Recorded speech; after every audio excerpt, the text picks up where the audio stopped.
So today we're going to talk about the Four Noble Truths. And I'm going to be reading from Digha Nikaya, number 22. This is from the Mahasatipatthana Sutta.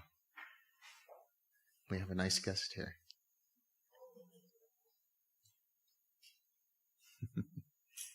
And this is section 5 on the Four Noble Truths. So this is in the section that discusses mind objects. Again, monks, a monk abides contemplating mind objects as mind objects in respect of the Four Noble Truths. How does he do so?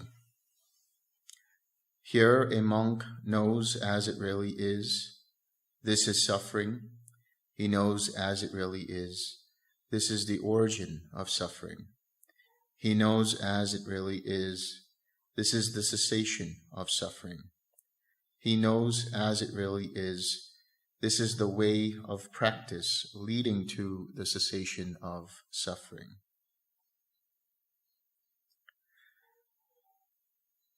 And what, monks, is the noble truth of suffering? Birth is suffering. Aging is suffering. Death is suffering.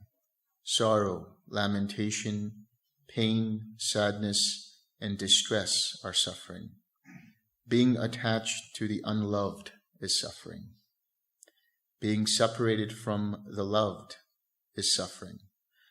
Not getting what one wants is suffering.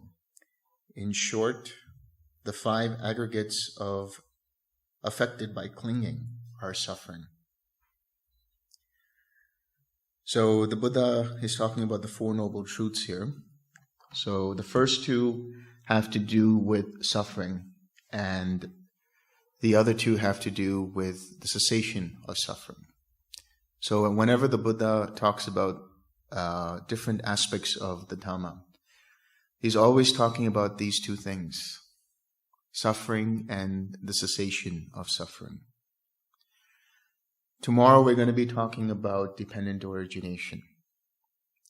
And in dependent origination, what we see is how suffering arises. And through its reversal and through its letting go and abandoning, we also understand how suffering ceases, the causes and conditions for that suffering, how it ceases. So today, as an understanding of, or to get a better understanding of dependent origination, to prepare you for that, I thought it best to discuss the Four Noble Truths, because that is really what the Buddha has talked about over his many, many years and decades of teaching in his life. Everything that he's talked about in the suttas has been an elaboration of these Four Noble Truths in one way or the other. So in the Mahasatipatthana Sutta, the Buddha talks about the 4 foundations of mindfulness. That is to say, the 4 aspects of observation on which the mind rests. It could be the body and different aspects of the body, different understandings of the body, like how the body is made up of different organs, how the body is made up of the different elements. It could be in relation to feeling, in relation to sensations. It could be in relation to mind or mind sets, like a contracted mind. He knows a contracted mind as contracted mind. He knows a distracted mind as a distracted mind. He knows an exalted mind as an exalted mind, and so on. Now the Buddha, and then of course the last is mind objects or dhammas, phenomena. And so these phenomena include the 5 aggregates, 7 enlightenment factors, and the Four Noble Truths, among others. Oh, including the 5 hindrances. And so the Buddha delineates different aspects of experience for us to understand the coarser aspects and then the more subtle aspects. But all of these arise in tandem. So when you're observing what is happening with the body, you're also observing the feeling tied to the body. You're observing your reaction tied to that feeling. You're observing the perceptions and so on. And then finally the Buddha gets into the Four Noble Truths. And so he talks about the Four Noble Truths, and he says that there are these Four Noble Truths, that there is suffering, there is an origin to this suffering, there is the cessation of suffering, and there is a way leading out of that suffering. There's a way leading to the cessation of suffering. So basically he gives a diagnosis. Here we have suffering, and then he goes to what is the cause and condition for the suffering. Then he says there's a cure to the suffering, like a doctor, and he says here are the prescriptions for letting go of suffering. So now we're going to explore that more in detail. So he starts off with saying that birth is suffering, aging is suffering, death is suffering, sorrow, lamentation, pain, sadness, and distress are suffering. Being attached to the unloved is suffering. Being separated from the loved is suffering. Not getting what one wants is suffering. In short, the 5 aggregates affected by clinging are suffering. And now he's going to unpack what is birth and why is it suffering. And what monks is birth? In whatever beings of whatever group of beings there is birth, coming to be, coming forth, the appearance of the aggregates, the acquisition of the sense bases. That is called birth. So first let's talk about the different types of dukkha, the 3 categories of dukkha. There is dukkha dukkha, viparinama dukkha, and sankhara dukkha. So dukkha dukkha manifests as what we see in terms of birth and aging and death and illness and so on. So when we talk about birth over here, we're not only just talking about birth in terms of birth of a new being. Of course, that is suffering because now you have brought that being into a new existence where suffering is possible through the impermanence of pleasurable feelings, through painful feelings, and so on and so forth. And when we talk about the birth of beings, we're talking about the acquisition of the sense bases. Depending upon where you are in that chart of the 31 realms of existence, you may have certain sense bases fully functional, or you may not even have form at all in terms of the formless realms, where there's only mind. And you may have certain aggregates present, and certain aggregates won't be present. And so the coming into being, and there are different ways in which a being is generated. Through the womb, through moisture, through egg, and through spontaneous generation. So these are the different ways in which beings come into being. This is the way in which beings are born into some sort of an existence or sphere of existence. But when we talk about birth, we also talk about birth in terms of rebirth in every moment, right? We talk about how rebirth arises in terms of the arising and passing away of consciousness. So when we talk about the arising and passing away of consciousness, we see it for ourselves at infinite consciousness, like we talked about yesterday. And then you see the impermanence of existence. By seeing the impermanent nature of existence, because it's conditionally dependent, you realize that it's not worth holding on to, because as soon as you hold on to that which is impermanent, it slips away. And therefore it is liable to cause dukkha. It is liable to cause suffering. And therefore it should not be seen as me, mine, or myself. But there's another way of understanding birth in terms of what happens in our daily lives.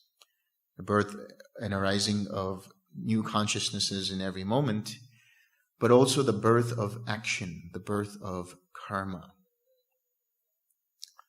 When we talk about dependent origination, the way to look at dependent origination is that it is like a stream or a river. And different bends of that stream and that river denote, or different whirlpools and rapids within that river denote the different links of dependent origination. And then becoming, going into birth, is the waterfall. As soon as you cross the bend of the waterfall, you go down. Going down is the birth of action. So you cannot recall the birth of an action. In other words, once the arrow has been shot, you cannot recall the arrow back. In terms of your mental action, in terms of your verbal action, in terms of your physical action. So birth of action, the reason why we call this birth of action is because it continues to add to the repository of karma. Whatever we inherit from our previous choices that were done at some point in the past. And what we are experiencing now in the present moment is a result of those choices. How we choose to react, that will cause the birth of further reactions, the birth of further karma, or will cease that karma, or cease packets of that karma. In your meditation, when you are met with hindrances, what is happening?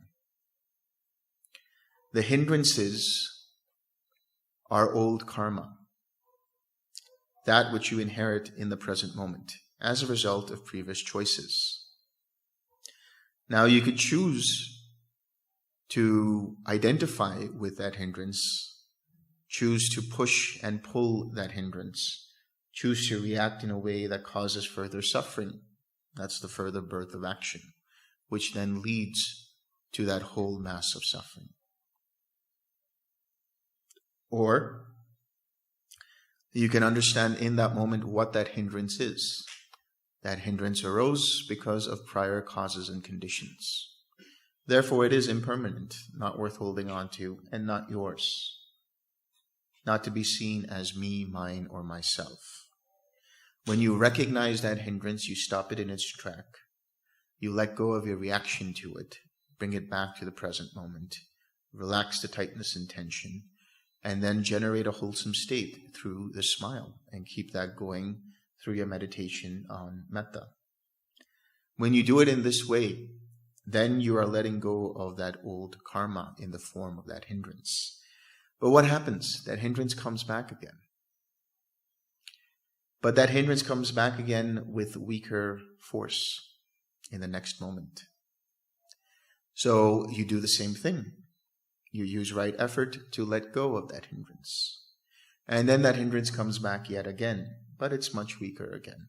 And you're able to quickly recognize that hindrance this time around. Eventually, that hindrance fades away. The ceaseless and remainderless fading away. The ceasing and remainderless fading away of that hindrance. So the birth of action here is one aspect of it. Another way of looking at birth is that, or rebirth, is the same definition for insanity. Doing the same thing over and over again, expecting a different result. You will find in your life that you have come across certain kinds of people, certain kinds of situations, certain kinds of relationships that seem to have similar kinds of patterns. And so you go through a process of rebirth with those same or similar kinds of experiences, with those similar kinds of relationships, with those similar kinds of situations, until you learn to let go and have wisdom from them.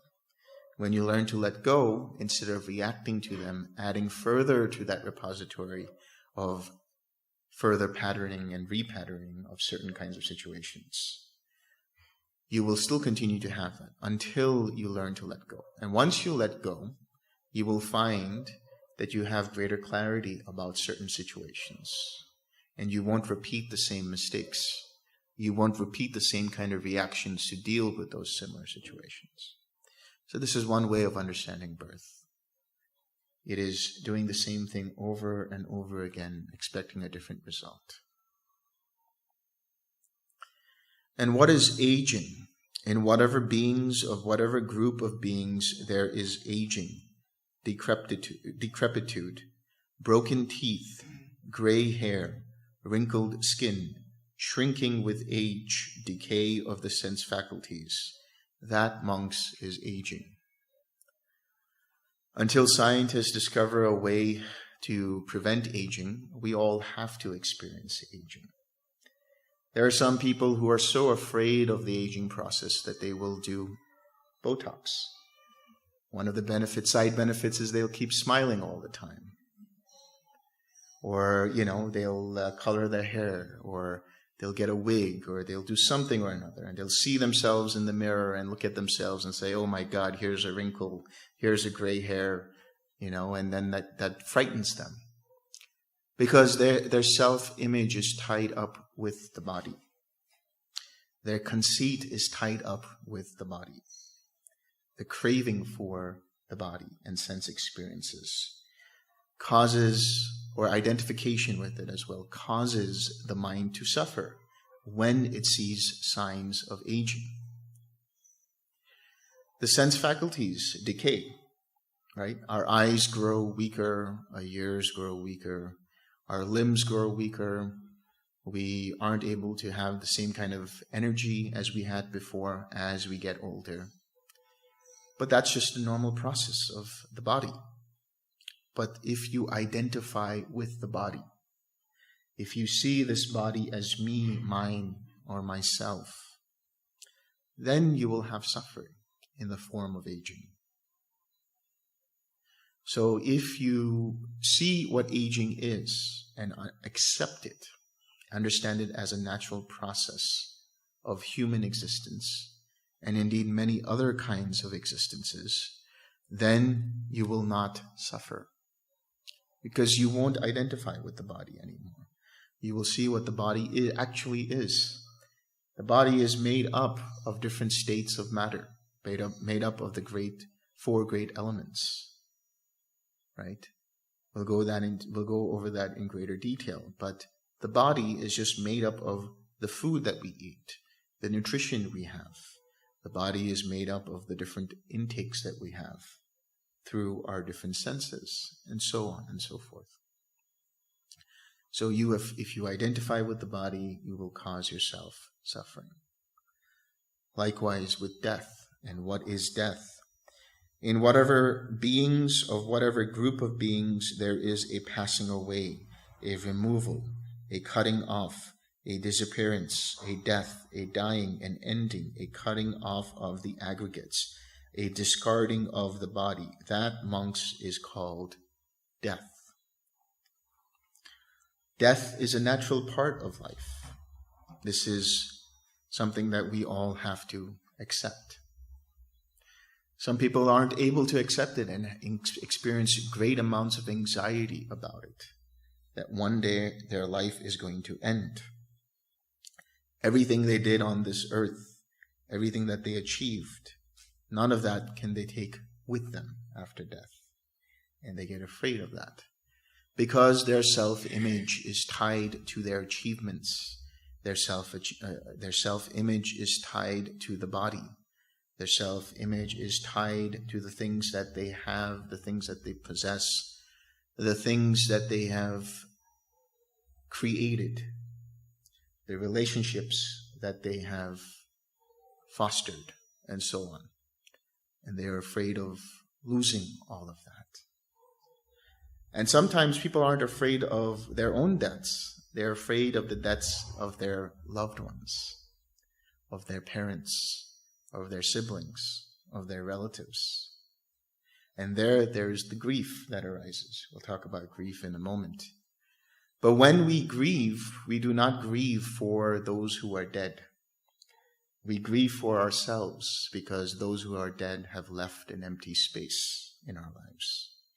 We grieve out of selfishness because we attach a sense of self to the relationships we had with those people who have passed on. We grieve because those people are no longer in our lives, no longer able to maintain the relationships that we wanted. And so when there is impending death of a loved one, we can experience anticipatory grief. And there can be a lot of anxiety around that. But understanding and accepting that death is natural and a normal process, and letting go of your identity tied to yourself in terms of the body, tied to the idea that you are permanent in the body, tied to the idea of a relationship that is long-lasting with a person, tied to the other person in relation to you and who you think you are with that person. All of these ideas tied with that self-image cause suffering when death arises. And there can arise what is known as death anxiety. In fact, the most extreme form of death anxiety and death denial comes in the form of one who inflicts violence on others, because they are so afraid of death that they will kill other beings, thinking that they have control over death. This is how their mind works on a subconscious level when they inflict violence on others. So understanding death and understanding how death arises, how death happens, understanding that you one day will die, whenever that may be, that's fine. That's okay. In fact, there is a lot of freedom in that. Not that there is craving for non-existence, but that all that you do here, all that you have garnered here, all that you have fostered here, all of that is impermanent. When you truly understand that, and you unravel that self-image tied to that experience, you experience freedom. Otherwise, the mind is always thinking about how to maintain an image, how to maintain an identity, how to maintain the perception of how others see you.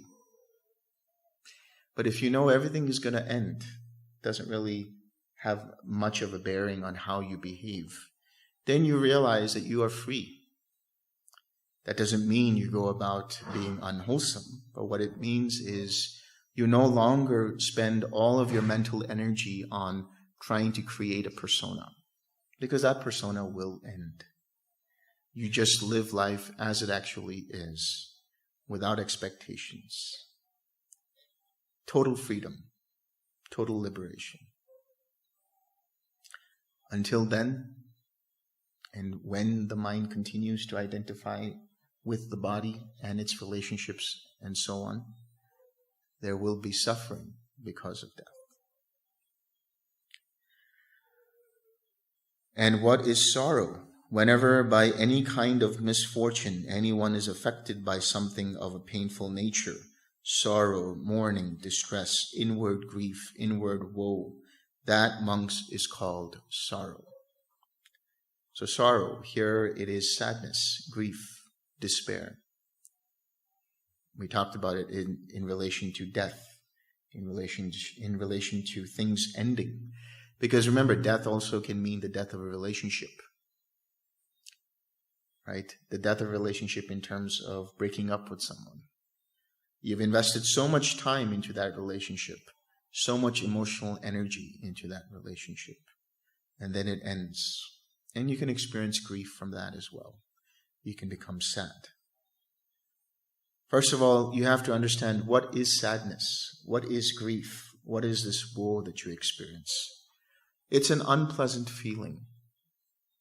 When you experience it, there is nothing wrong with it. Understand this. There is nothing unwholesome or wrong about experiencing grief, about experiencing anxiety, about experiencing depression. Don't judge yourself. Don't judge your mind for experiencing these things. If you have criticism for your own mind for experiencing these things, then do the forgiveness practice. Forgive yourself. Not for experiencing these things, Forgive yourself for criticizing your mind for experiencing these things. It's a natural part of life. It's a natural part of existence. Allow it to be there. What is key is, how do you respond to that grief? How do you respond to that sadness? How do you react? Do you identify with that sadness? Do you identify with that grief? And which continues that grief, which continues that sadness? Or do you see it as arising because of causes and conditions? Once you understand that, then you can start to let go of that sadness. Then you can start to let go of that grief through wisdom. That wisdom, which is rooted in reality, is the understanding of whatever is arisen through causes and conditions, whatever is dependently arisen, is impermanent, therefore not worth holding on to, therefore not to be seen as me, mine, or myself. Likewise with lamentation. And what is lamentation? Whenever by any kind of misfortune anyone is affected by something of a painful nature, and there is crying out, lamenting, making much noise for grief, making great lamentation, that, monks, is called lamentation. So lamentation is crying out. Now, people can cry for different reasons, right? Tears can arise for different kinds of reason. People can cry out in the form of relief, of letting go of suffering. People experience this loving kindness, and sometimes they cry because of experiencing such great joy. There was one person I remember at the Easter retreat, the retreat that I had done in San Francisco, or near San Francisco. And this person said that they had never experienced such joy.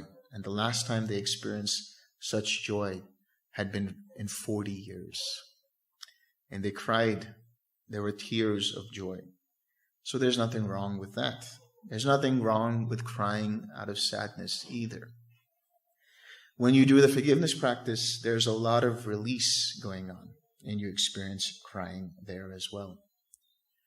So the lamentation is suffering insofar as you continue to identify with it. But if you see it as a natural process, see it as arising because of causes and conditions, and then let it go. Don't let it continue through wisdom and compassion. Then you won't suffer further. Then he comes to pain, and he says, what is pain? Whatever bodily painful feeling, bodily unpleasant feeling, painful or unpleasant feeling, results from bodily contact. That, monks, is called pain. So pain is a type of suffering. When you sit for a long period of time, you may experience pain in the knees, pain in the chest, pain in the neck, pain in your hips, pain wherever it might be. And so that painful feeling is dukkha. It is suffering. It's an unpleasant feeling. But how do you deal with it? How do you react to it? That's what's important. The more you pay attention to that painful feeling, the more you identify with that painful feeling and use the 6 R's in such a way that you use it like a whip, trying to whip away that feeling, the more that painful feeling is going to arise. But if you understand your mental reaction to the pain, if there is aversion to the pain, and let go of the aversion, relax, then even if the pain is there, it's not such a big deal. The Buddha talked about 2 darts, or the 2 arrows. The one who is still under some kind of delusion will feel some kind of bodily pain, but there will be also a mental pain associated with it. That is to say, there will be irritation because of that pain. There will be some kind of aversion because of that pain. There will be some kind of grief because of that bodily pain. But one who has understood, one who has attained wisdom, will not experience the 2nd arrow, which is to say, they will still experience bodily pain. They will still experience some kind of discomfort. But there won't be any irritation in their mind. Their mind won't be affected by that pain, by that pain so as to cause that mind further suffering. So there won't be any reactivity to that pain. The response will be, here is pain. I understand there to be pain. And if there is aversion, one lets it go. But the fully awakened mind won't have any aversion to it. They will see that pain for what it actually is. In the same way, all things that are arisen through causes and conditions are impermanent, not worth holding on to. If they are held on to, liable to cause suffering. Therefore, to be seen as impersonal, not me, not mine, not myself. And what is sadness? Whatever mental painful feeling, mental unpleasant feeling, painful or unpleasant sensation results from mental contact. That, monks, is called sadness. This can be depression, right? People have depression for multiple reasons. It could be a chemical imbalance in the brain. It could be sadness through grief, through loss, through whatever it might be. But the understanding is not to judge yourself for that depression. That depression is there. Okay, fine. What do you do with it? How do you respond to it? How do you react to it? That depression can come and go, right? It might not be there all the time. You might have little bouts of joy here and there, little bouts of happiness here or there. So understanding that that depression arises because of causes and conditions allows you to stop identifying with that depression, causing you further suffering in the form of judgment and criticism. If sadness is there, if depression is there, let it be. It's fine. But understand how you react to it, how your mind responds to it. And what is distress? Whenever by any kind of misfortune anyone is affected by something of a painful nature, distress, great distress, affliction with distress, with great distress, that, monks, is called distress. So that another word for that would be anxiety, maybe even just general anxiety. People sometimes have panic attacks.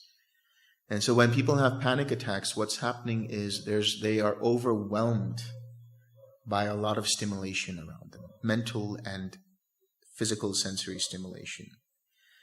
Their thoughts start to pace at a very fast rate, and they feel like they're out of control in terms of what's going on. And so they can experience panic attacks, they can experience anxiety. Maybe they're worried about the future, worried about how they're going to pay their bill, worried about how they're going to do anything, really. Whatever it is that they have a goal for, there can be restlessness tied to that. And so this distress, this anxiety, again, it's there. Allow it to be there. It's fine. How do you deal with it? If you identify with that anxiety, you're only going to further continue that anxiety. But if you are able to understand that this anxiety is arising because of some kind of cause and condition, it's due to some kind of condition.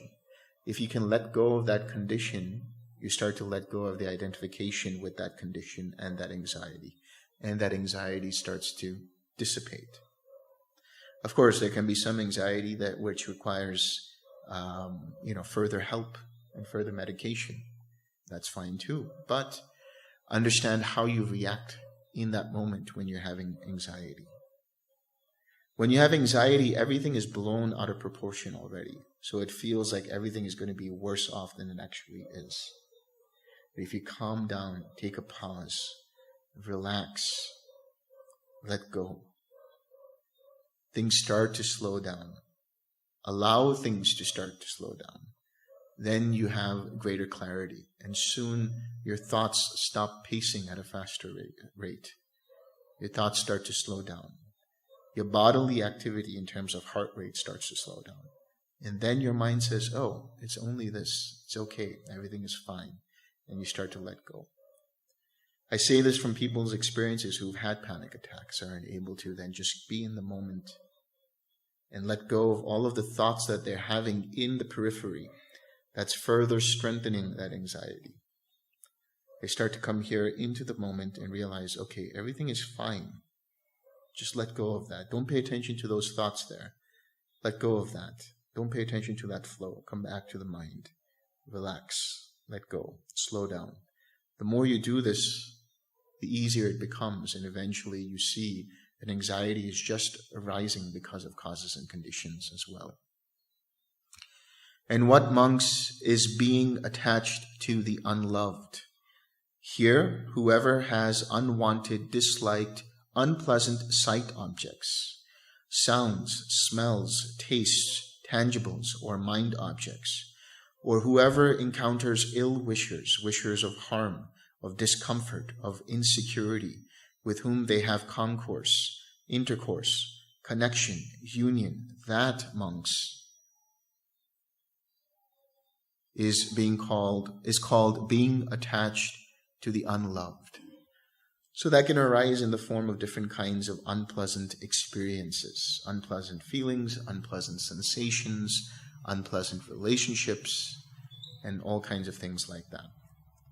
But again, seeing that as just an unpleasant feeling arising due to contact, when you're able to actually see this, then your mind stops identifying with that feeling. Now, when the contact arises, there is a painful feeling if it is unpleasant. What underlies that painful feeling is the underlying tendency towards aversion. There are these 7 different types of underlying tendencies which bridge the gap between feeling and full-blown craving and aversion. We'll go deeper into that when we talk about dependent origination. But when it comes to a painful feeling, some of those 7 underlying tendencies can be the underlying tendency towards aversion, can be ignorance, can be doubt, can be conceit, can be craving for existence, can be views. And then that gives rise to full-blown craving or aversion in this case.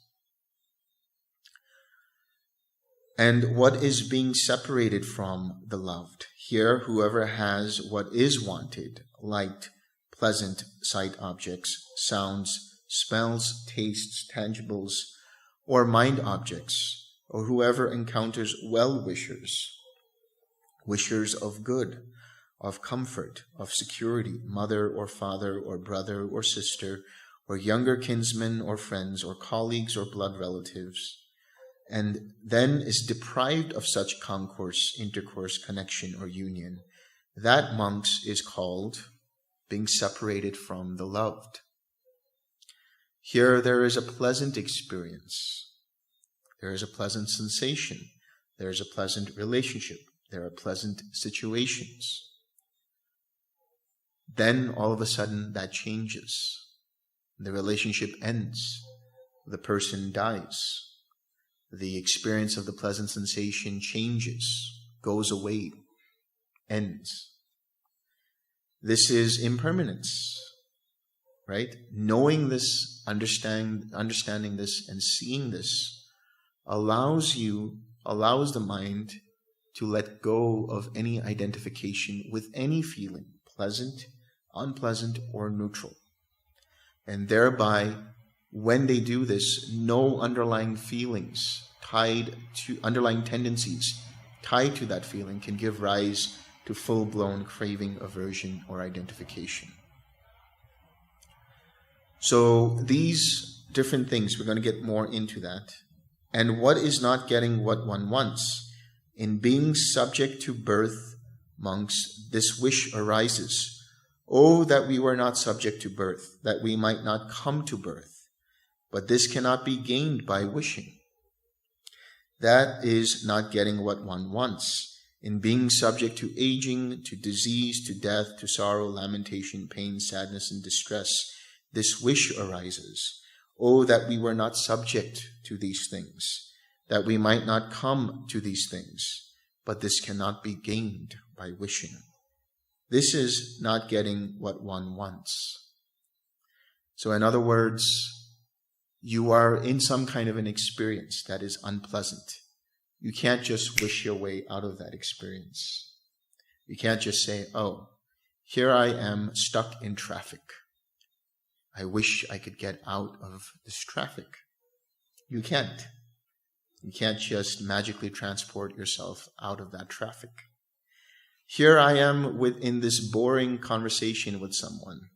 It would be impolite to just walk away, right? You just have to listen. You can't just wish yourself out of it. Here I am in this party that I don't want to be, but I am here because, my friends want me to be here. Yeah, sure, you can take an action and go away and things like that. But in that moment, wishing yourself away, you can't do that. Somebody has a debilitating disease. Somebody has cancer.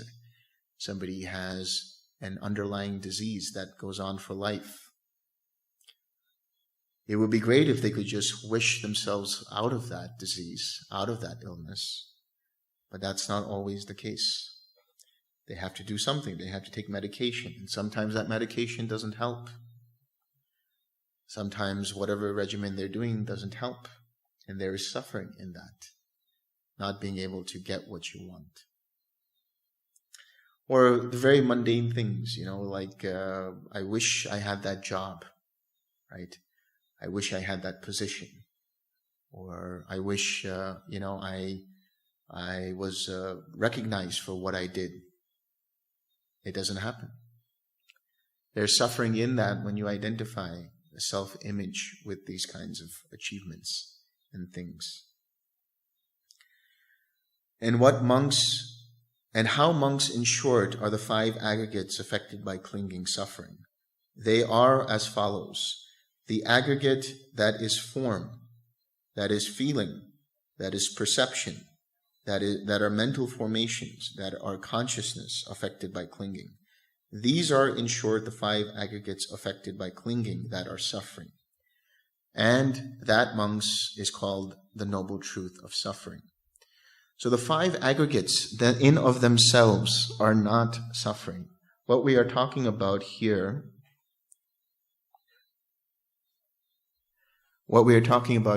is that process of identifying with one or more of the 5 aggregates. The self-view that causes suffering. The Sakaya Ditti. We will talk more about this, but there are in general 20 kinds of self-view. That is to say, the 5 aggregates multiplied by the 4 kinds of identification. You may see in your mind that the mind identifies with these aggregates as being self, as self possessing these aggregates, as self being in these aggregates, or as these aggregates separate from self, or variations of this. And when there is that self-image in relation to these 5 aggregates, the very nature of the aggregates is that they are impermanent, liable to cause suffering. And because you see it in that way, you should not cling to them with self-view.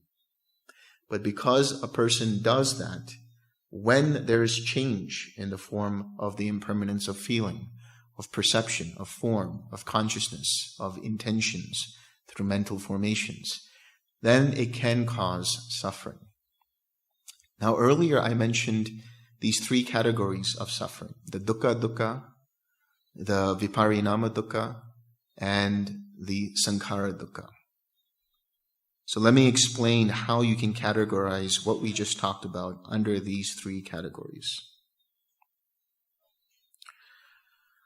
So in the first case, the dukkha dukkha is the apparent dukkha, the dukkha that is right now understood as birth, as illness, as aging, as death, as sorrow, as pain, as lamentation, as sadness and distress. That dukkha is there.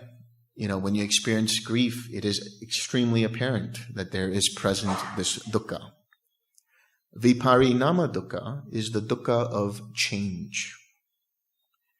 That is, being attached to the unloved, being separated from the loved, not getting what one wants.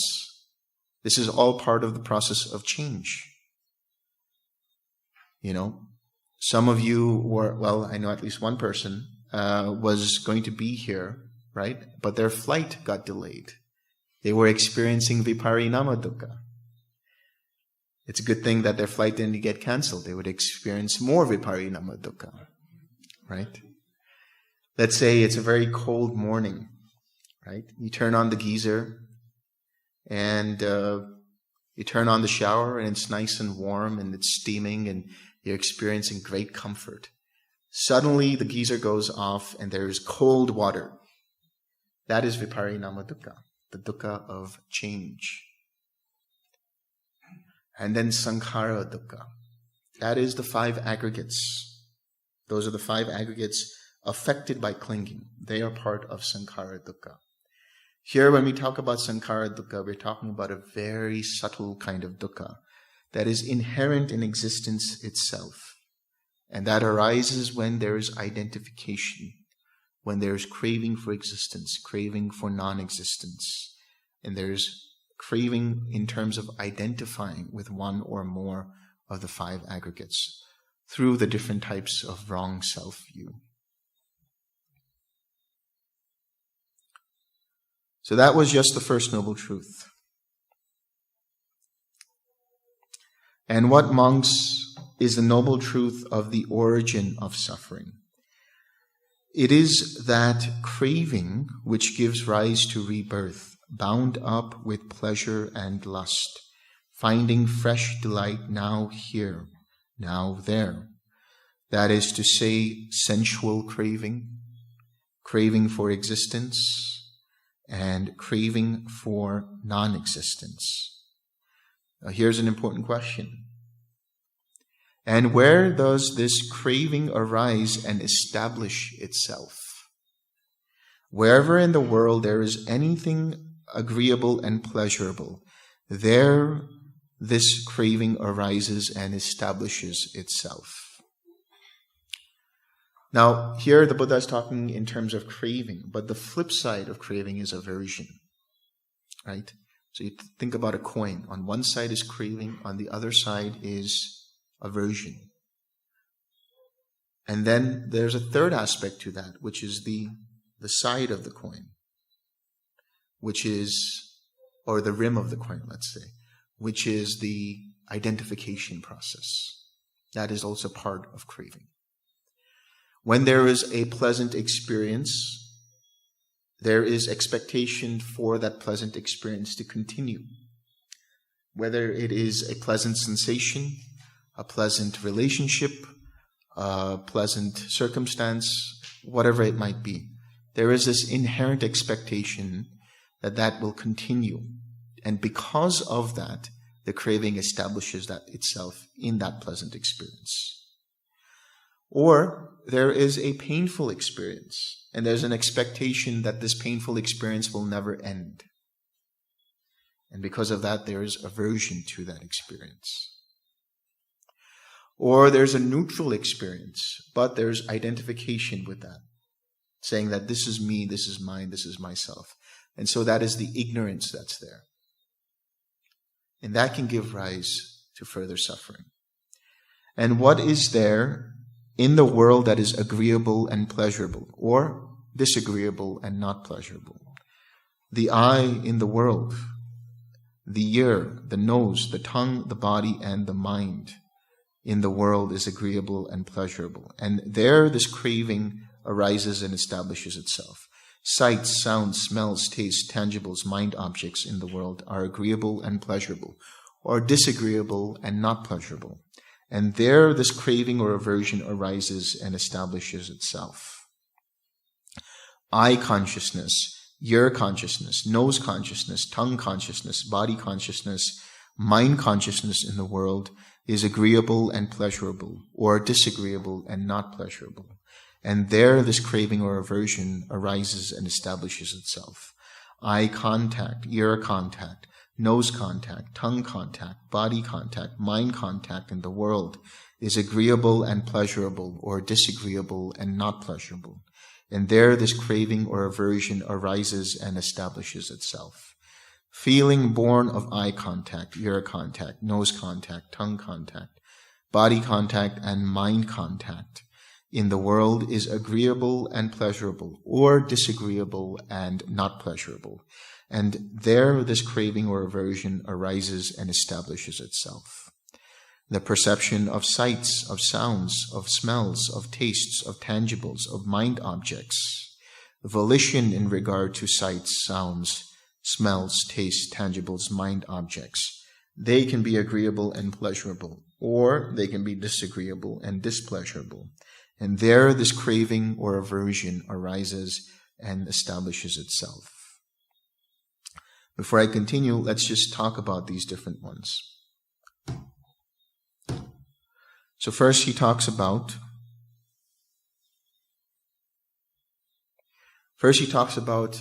the sense bases themselves. So the eyes, the ears, the nose, the tongue, the body, and the mind. These can be agreeable. In what way can they be agreeable? You can say, oh, what beautiful eyes I have. What beautiful ears I have. And you can start identifying with them. Or you feel your self-image is tied to a low self-esteem in relation to your sense bases. And then you can identify with that. Identifying with the sense bases creates further craving or aversion in relation to it. And then that causes the suffering. Or their objects, that is to say, the sights, the sounds, the smells, the tastes, the tangibles for the body, and the thoughts. When you are meditating, what are you experiencing? You're experiencing all kinds of thoughts arising and passing away. But there is somewhere in your mind a tendency to say, that thought is mine. That thought belongs to me. That thought is me. And because of that, there's aggravation. Why doesn't this thought stop? It should stop. But the very fact that you cannot make it stop shows that it is actually impersonal. So allow those thoughts to just be there. Let them flow like traffic. When the hindrances arise, you identify with them, causing yourself further suffering.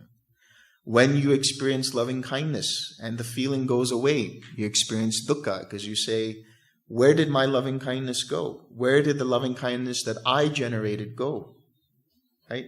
You're identifying with that process.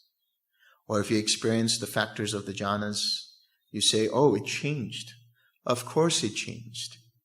Everything that arises through causes and conditions, that which is dependently arisen, is impermanent, has the nature of changing, is inconstant. So stop identifying with it. Let it go.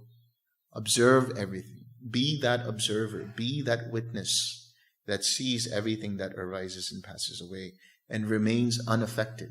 Good, bad, or indifferent, whatever it might be, remains unaffected by that. So that means even with the sense-based experiences, the sights, the sounds, the touches, the smells, whatever it might be. What about the sense-based consciousnesses? Right? There is an awareness tied to each sense base. So that is to say, there is the eye consciousness, the ear consciousness, the nose consciousness, the tongue consciousness, the body consciousness, the mind consciousness. When there's an identification with the awareness that arises dependent upon the sensation, there too can there be craving. And from that craving, there can be further clinging, further becoming, further birth of action, leading to that whole mass of suffering. So what is eye consciousness? What are these sense-based consciousnesses? Well, first, let's talk about the contact that he talks about afterwards. He says the eye contact, ear contact, nose contact, tongue contact, body contact, mind contact. What constitutes as contact? There is the eye and there is the form and color. Dependent upon these, there is an awareness of that experience, an awareness of the eye, that is to say, the physical eye. Or there's an awareness of the ear when there is the contact between the two. And dependent upon the sense base and the sense base object. These are the 12 ayatanas the internal sense bases and the external sense bases, the 12 ayatanas. When these two meet, there is awareness of that. These three together constitute the eye contact, the ear contact, the nose contact, the tongue contact, the body contact, and the mind contact. When there's identification with those experiences, whether it's the contact or the awarenesses arising from that, or even the feeling born from that contact, there is craving. That craving, when it establishes itself, there can arise clinging. When we talk about clinging, we'll talk about it tomorrow. But there are 4 types of clinging as well, which give rise to some kind of identification with habitual tendencies. A person then reacts from that and causes themselves further suffering. Then he says, the perception of these things. What is the perception of these things? Remember, feeling is the experience. Everything you're experiencing right now is the sensation, is the feeling. But the perception of being able to know and recognize what is being said, what you are seeing, that is perception. Knowing this is the color blue, knowing the language that I'm speaking, understanding the words that I'm saying, registering them in your mind, creating all of these ideas and concepts around that. This is the process of perception. And if you identify with that perception, saying that I am the perceiver, or this perception arises from me, then you will cause yourself dukkha. Because if you do not understand this, you will think that that perception being you, when it goes away, when it is changed, you can cause yourself suffering. You hold on to a certain kind of perception, a certain kind of idea, a certain concept about reality. When that is challenged, you experience cognitive dissonance. And that causes suffering in your mind. Because now there's new information to challenge that perception. But you've identified with that perception. So when you identify with it and it's challenged, it seems to challenge your sense of self, your self-image. And that leads to suffering. Volition in regards to sights, sounds, smells, tastes, tangibles, mind objects. So volition, what is that? That is the intention, the inclination of a mind in regards to what it is experiencing. If you identify with the choices that you make, you identify with the decisions that you make, you identify with the intentions that the mind makes in relation to what's going on. See, when you have contact with the outside world, when there is contact with the sense bases and their objects, that contact also gives rise to feeling and perception, right? But it also gives rise to intention, or it can give rise to an intention. It's hot outside. You see a tree over there. You decide to go get the shade of that tree. The decision making of that is the volition.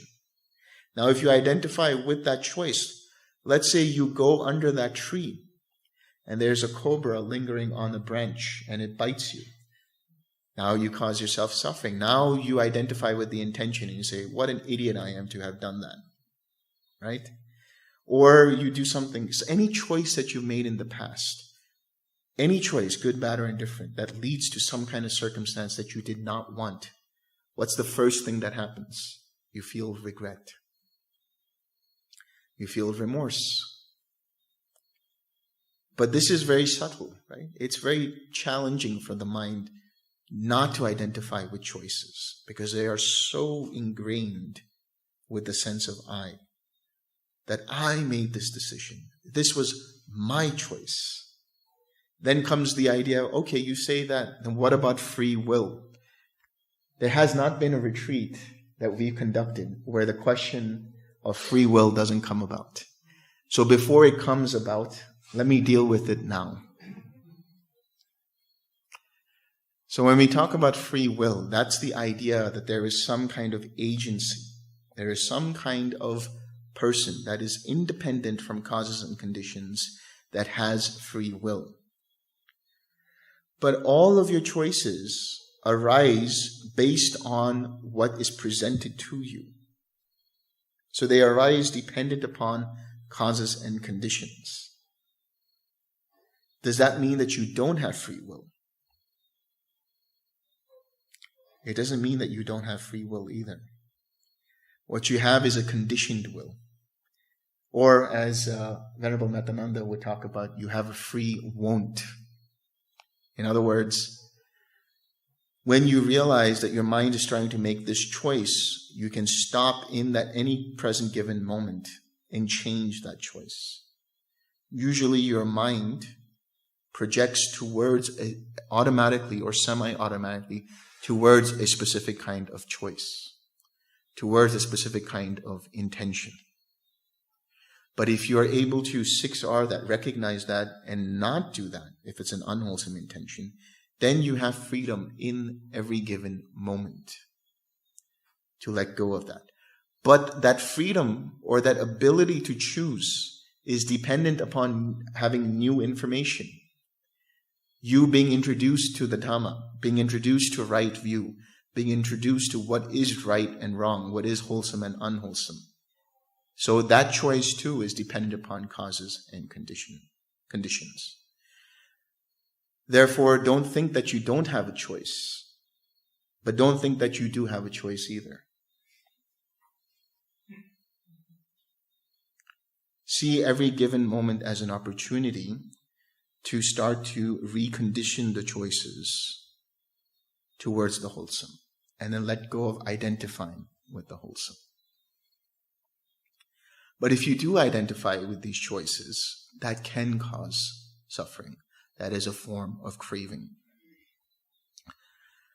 Thinking of sights, sounds, smells, tastes, tangibles, mind objects. Pondering on sights, sounds, smells, tastes, tangibles, and mind objects. So thinking and pondering, this can be part of craving. So that is mental proliferation. That is papancha. We'll talk about prapancha in a couple of days, but mental proliferation is where the mind is agitated by things that it's experiencing and reflecting on them in such a way that it causes further analysis, further identification, further thinking about this or that in relation to an experience.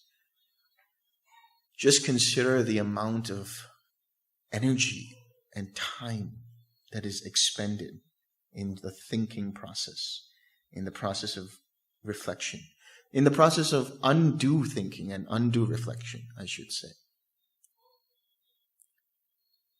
That identification process with that and further doing that causes suffering.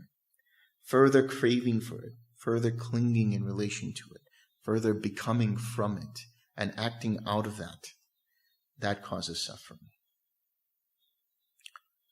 And that, monks, is called the noble truth of the origin of suffering.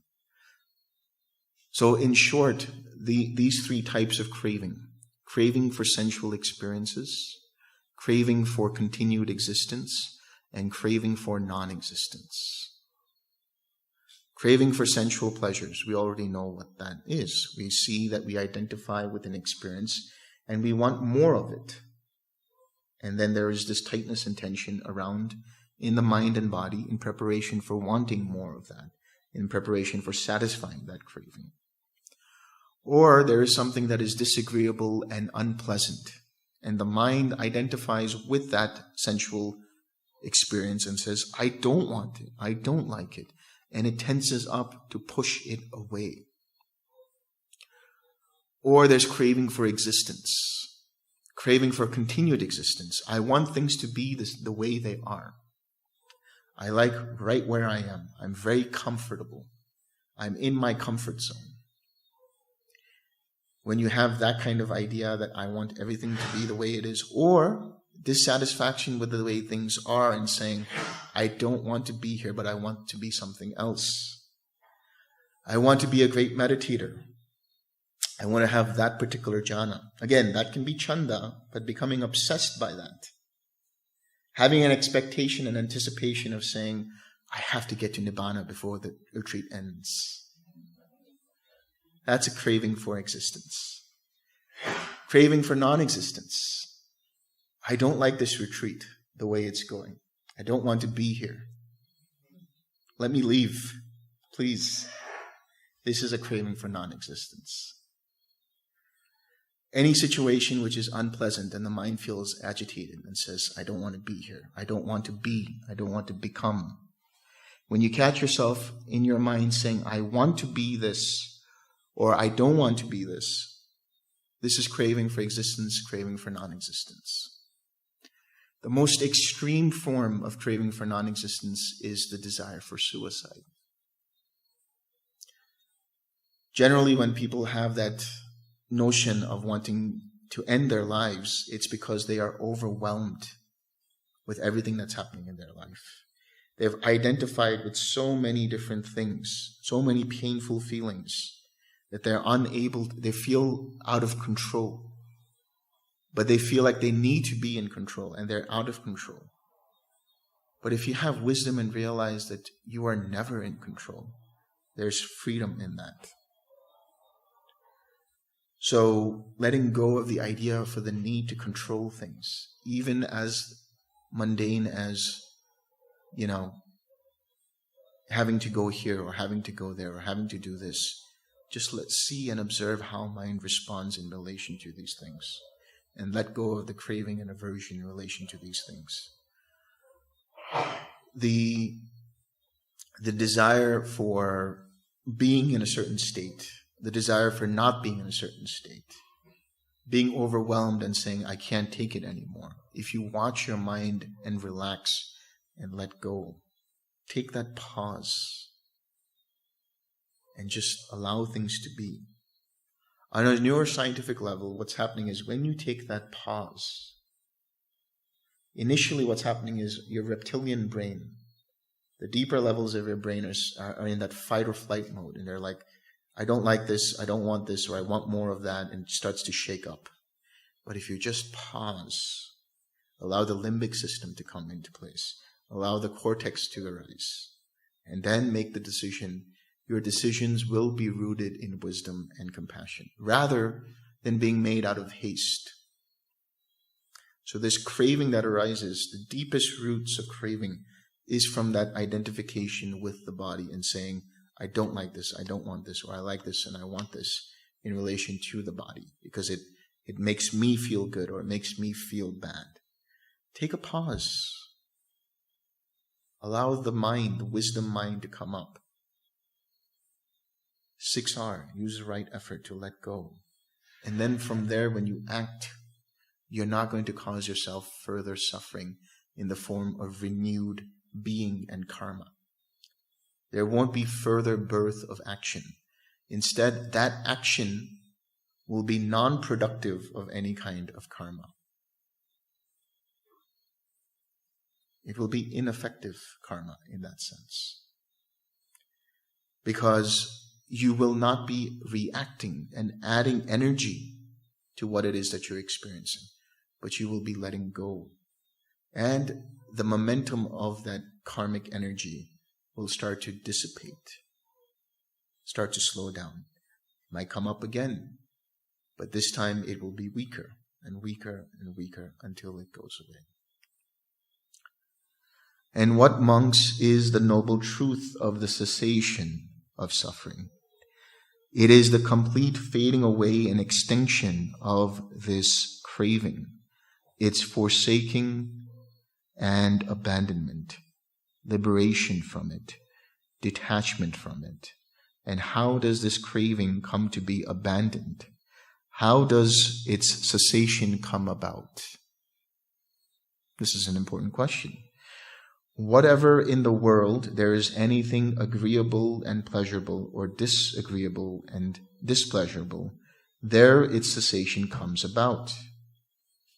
And so what are these things that in the world that are disagreeable or agreeable, pleasurable or displeasurable?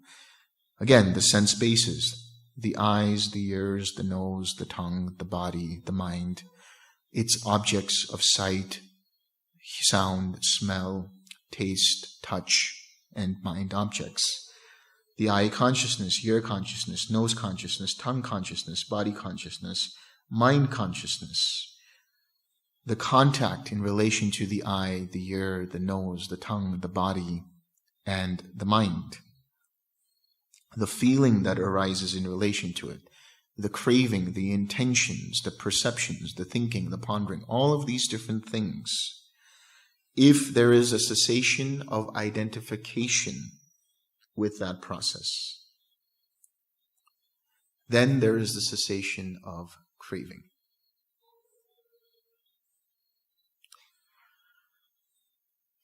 When you do the 6 R's, we talked about how the 6 R's fulfill the 4 right efforts and how the 6 R's activate the 7 enlightenment factors.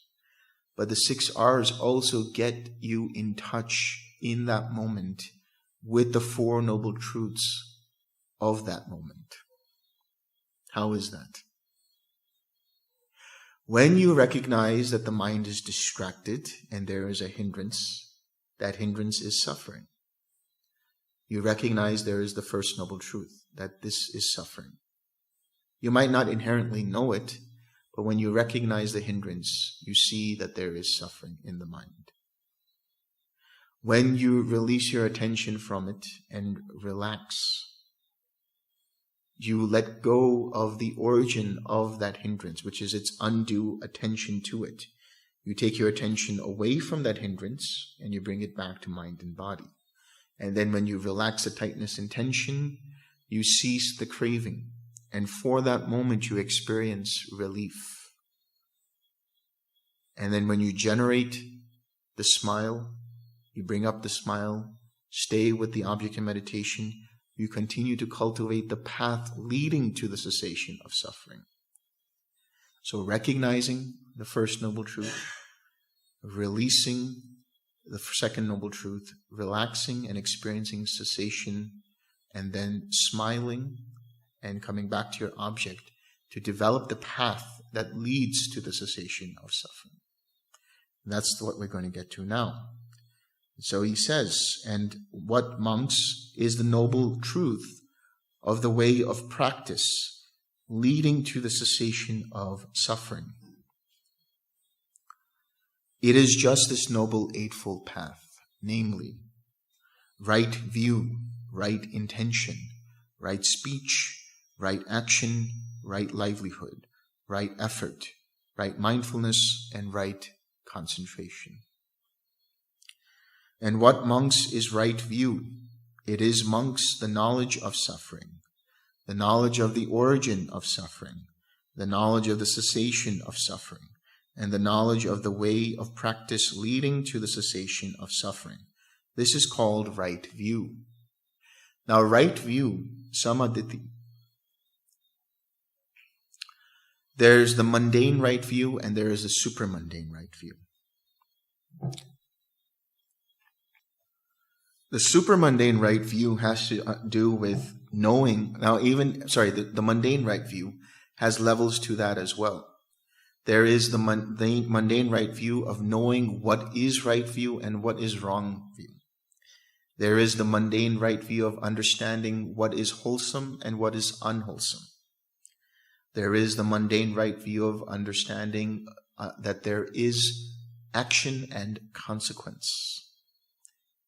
That there is a reaction to your actions. And then there is the supramundane right view, which arises once you have established the path, once you have stream entry and so on and so forth, which is you start to come to an experiential understanding of the Four Noble Truths. In other words, you have recognized and understood what is suffering fully. You have abandoned the origin of suffering fully. You have experienced that cessation of suffering fully. And you have cultivated and perfected the path, that is the Eightfold Path, leading to that cessation of suffering completely.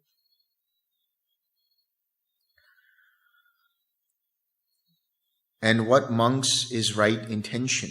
the intention of renunciation, the intention of non-ill will, and the intention of harmlessness. This, monks, is called right intention. So right intention is made up of three things. Nekama, which is renunciation, non-ill will, and non-cruelty.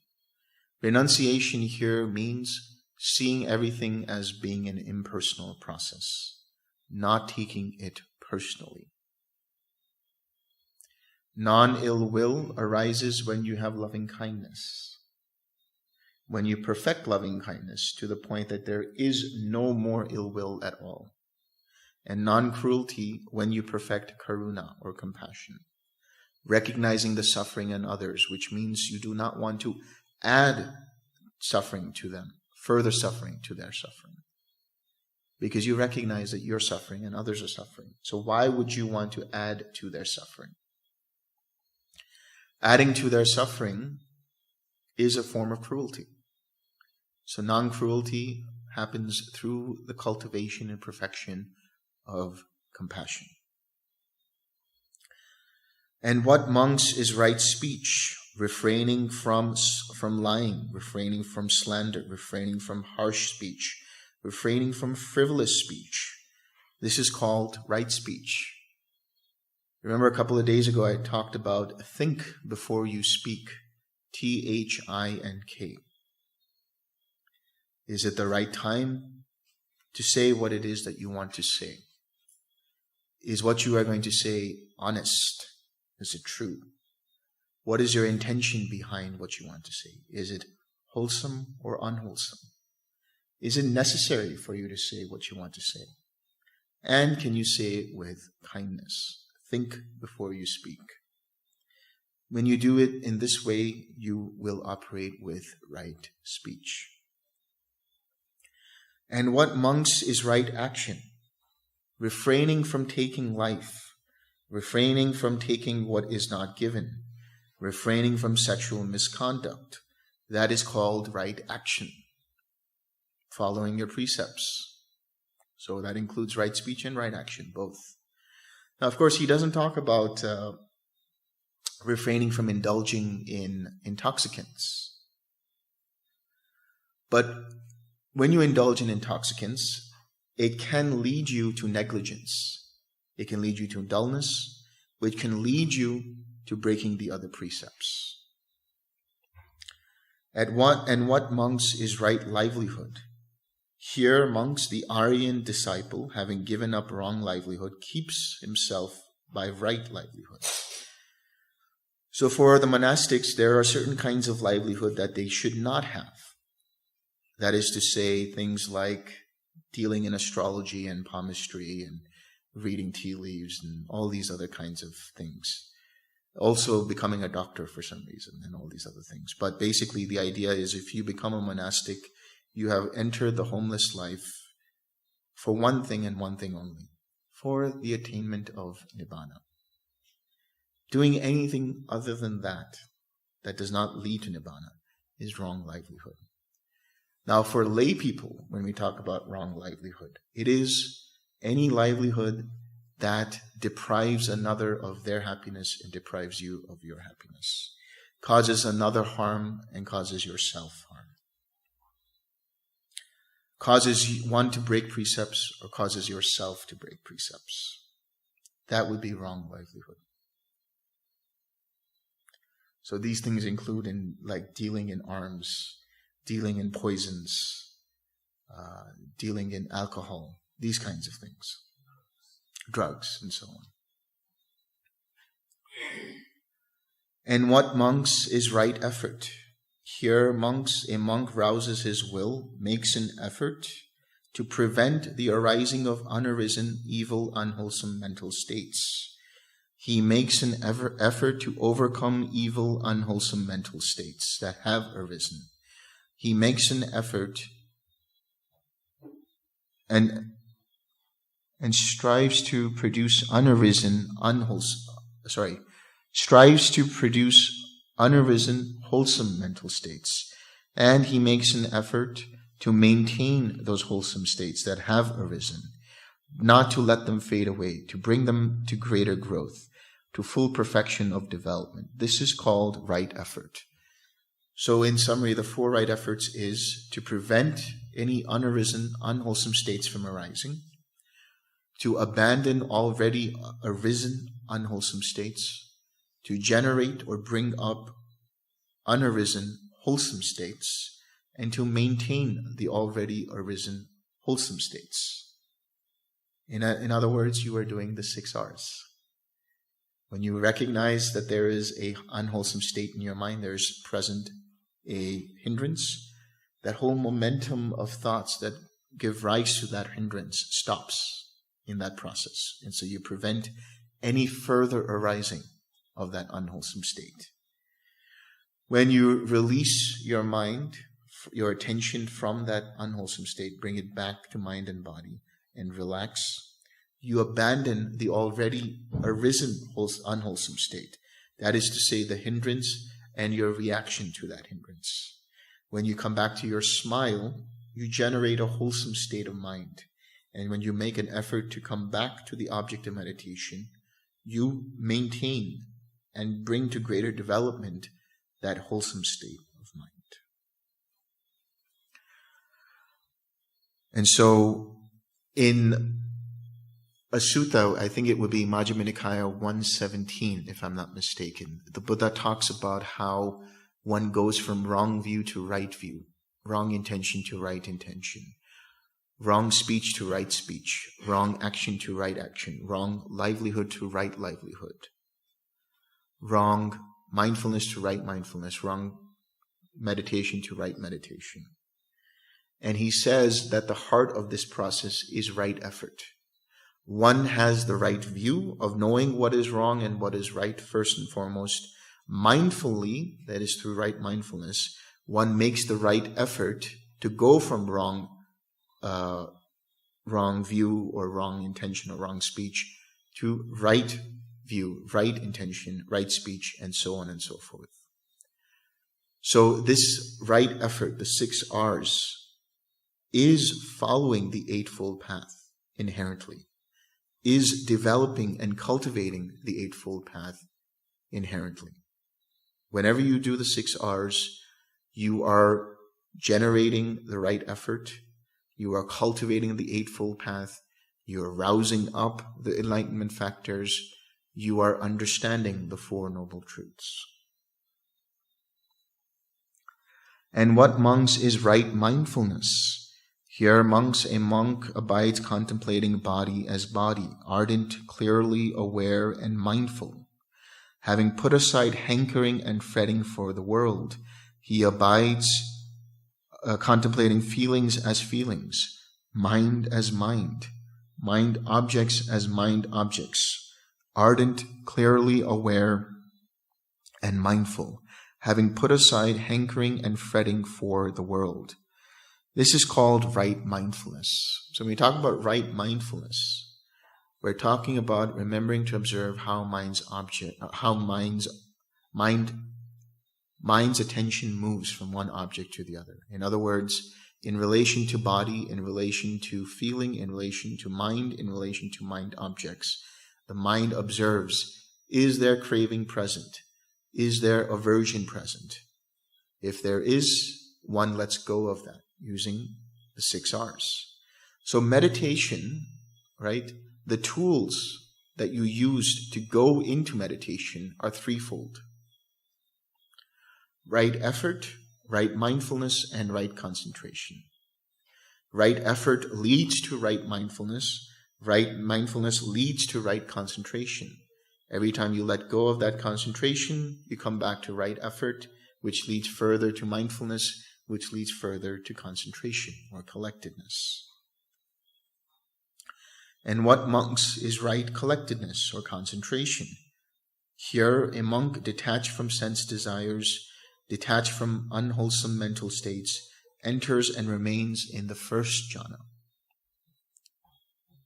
which is with thinking and pondering, born of detachment, filled with delight and joy, and with the subsiding of thinking and pondering, by gaining inner tranquility and oneness of mind, he enters and remains in the second jhana, which is without thinking and pondering, born of concentration, filled with delight and joy.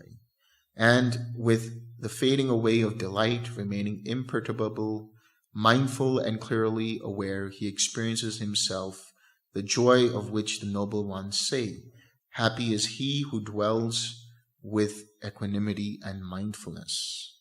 He enters the third jhana, and having given up pleasure and pain, and with the disappearance of former gladness and sadness, he enters and remains in the fourth jhana, which is beyond pleasure and pain, and purified by equanimity and mindfulness. This is called right concentration, and that, monks, is called the way of practice leading to the cessation of suffering. So when we talk about right concentration, right meditation, it means entering into these jhanas. When you go into the first jhana, your mind starts, as we said yesterday, starts to experience joy, starts to experience pleasure with the body. Lets go of the hindrances, lets go of unwholesome states. Then it lets go of the thinking and examining thought, experiences the second jhana. Then it lets go of the joy, experiences the third jhana. Then it lets go of the factors of the third jhana, experiences deep equanimity in the fourth jhana. Then in the fourth jhana experiences infinite space, infinite consciousness, nothingness, neither perception and non-perception. Now, from the first jhana onwards, you can experience the cessation of perception, feeling, and consciousness, and experience nibbana if you have the right insight. That insight is the understanding that even these jhanas are volitionally produced, and therefore letting go of that, you experience nibbana. But having the right collectedness also means that from this right collectedness there comes insight, vipassana. So that means you are yoking together inevitably the samatha and vipassana.